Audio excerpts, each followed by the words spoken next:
আজ থেকে সারা দেশে জাতীয় হাম রুবেলা টিকাদান কর্মসূচি শুরু হয়েছে।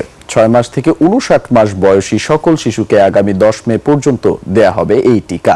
সকালে গাজীপুরের কালিয়াকৈর উপজেলা স্বাস্থ্য কেন্দ্রে এর উদ্বোধন করেন গাজীপুর 1 আসনের সংসদ সদস্য মোহাম্মদ মুজিবুর রহমান।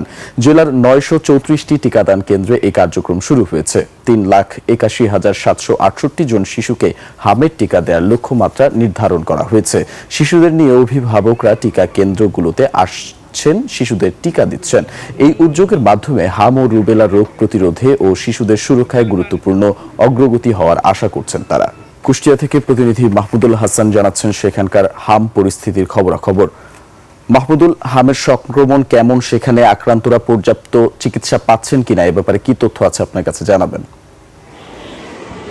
আপনি যেমনটি বলছিলেন, সারা দেশে কুষ্টিয়াতে কিন্তু হানির ভয়াবহতা বৃদ্ধি পেয়েছে। দিন যত বেড়ে যাচ্ছে হানির যে প্রভাব সেটা কিন্তু ধীরে ধীরে আরও বৃদ্ধি পাচ্ছে। আমি যদি আপনাকে একটু জানিয়ে রাখতে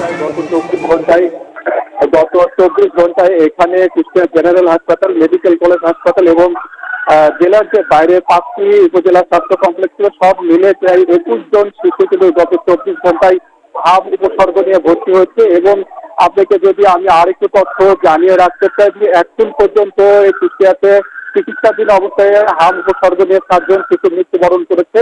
এবং এই পর্যন্ত হাম উপসর্গের শুরু থেকে এখন পর্যন্ত প্রায় 450 জন শিশু হাম উপসর্গ নিয়ে কুষ্টিয়ার বিভিন্ন হাসপাতালে তারা চিকিৎসা গ্রহণ করেছে। আমি রোগীর স্বজনদের সাথে কথা বলছিলাম, তারা কিন্তু আমাকে যেমনটি জানিয়েছে যে এখানে চিকিৎসা কার্যক্রম, চিকিৎসা ব্যবস্থা নিয়ে কিন্তু তাদের নানা অভিযোগের কথা তারা আমার মাধ্যমে জানিয়েছে। তাদের যে প্রয়োজনীয় ওষুধ সামগ্রী সেটাও কিন্তু বাইরে থেকে কিনতে হয় এবং প্রয়োজন মতো চিকিৎসক এবং নার্সদের তারা পায় না বলে নানা অভিযোগ বিষয় কিন্তু তারা আমাদের মাধ্যমে জানিয়েছে। আমি কথা বলেছিলাম চিকিৎসকদের সাথে, তারা আমাকে যেমনটি জানিয়েছে যে হাম উপসর্গ শুরু হওয়ার পর থেকে এই বিষয়টিকে তারা সর্বোচ্চ গুরুত্ব দিয়ে প্রতিটি হাসপাতালে তারা আলাদা ওয়ার্ড চালু রেখেছে এবং তাদের যে জনবল, সেই জনবলের মধ্যে থেকে তারা সর্বোচ্চ সেবা দেওয়ার কার্যক্রম কিন্তু তারা অব্যাহত রেখেছে বলে তারা আমাদেরকে জানিয়েছে। এবং চিকিৎসকরা যে বিষয়টি বারংবার বলছে যে এখানে হাম উপসর্গ মূলত অভিভাবকদের সচেতনতার কথাটা তারা বারংবার বলছে যে হাম উপসর্গ দেখা দিলে অভিভাবকরা যাতে করে বাড়িতে থেকে অপচিকিৎসা গ্রহণ না করে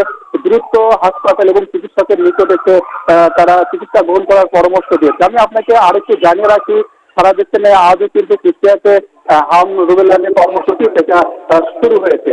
দেখুন, এই ছিল কুষ্টিয়া থেকে আমার কাছ থেকে হাম পরিস্থিতি নিয়ে সর্বশেষ সংবাদ। জি, ধন্যবাদ মাহমুদুল আপনাকে।